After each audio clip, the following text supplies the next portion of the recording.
کوئی بات نہیں اگر آج بالکل ٹوٹے ہوئے ہو۔ دل شکستہ ہونا کوئی گناہ نہیں، بس مایوس مت ہونا۔ وہ رب تمہیں آزما رہا ہے، سزا نہیں دے رہا۔ اس نے تمہاری مشکل کے ساتھ آسانی بھی رکھی ہے۔ تمہارے مسائل کا حل تمہیں ابھی نظر نہیں آ رہا، مگر ایسا نہیں ہے کہ کوئی حل موجود ہی نہیں ہے۔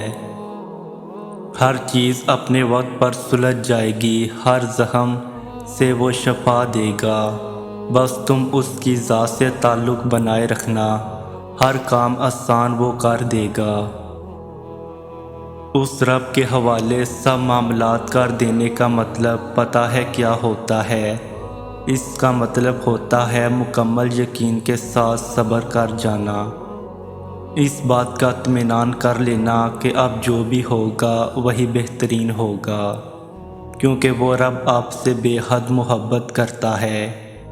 وہ کچھ بھی ایسا نہیں ہونے دے گا جو آپ کو نقصان پہنچائے، اور اس کی قدرت اتنی وسیع ہے کہ وہ آپ کی سب دعاؤں کو قبول کرے گا۔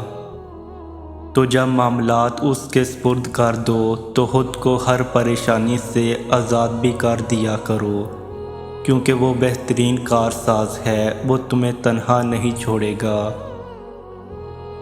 ہم جب ان راستوں سے گزرنے لگتے ہیں جہاں سے ہم کبھی گزرنا نہیں چاہتے تو ہم مایوس ہو جاتے ہیں، ہمیں اپنی زندگی اپنی ہی نہیں لگتی۔ لیکن جب ہم یہ مایوسی کے لیے اپنے رب کی طرف رجوع کرتے ہیں تو وہ مایوسی سلجھ میں بدل جاتی ہے۔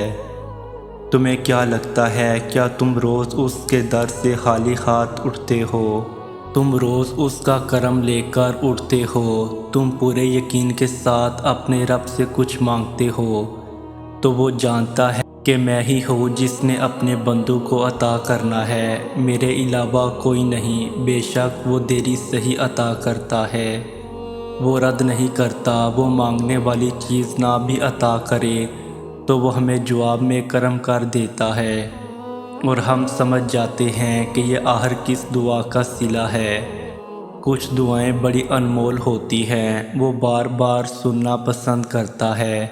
تو مانگو ڈھیروں مانگو، اپنی اپنی جھولیاں بھر لو، کہ دعا میں بڑی طاقت ہے۔ یہ مصیبت ٹال دیتی ہے، سکون عطا کر دیتی ہے، بوجھ ہلکا کر دیتی ہے، مرہم بنا دیتی ہے۔ اس کی تو کبھی نہ ختم ہونے والی مثالیں ہیں۔ دعا ہی تو ایک مضبوط رشتہ ہے رب سے۔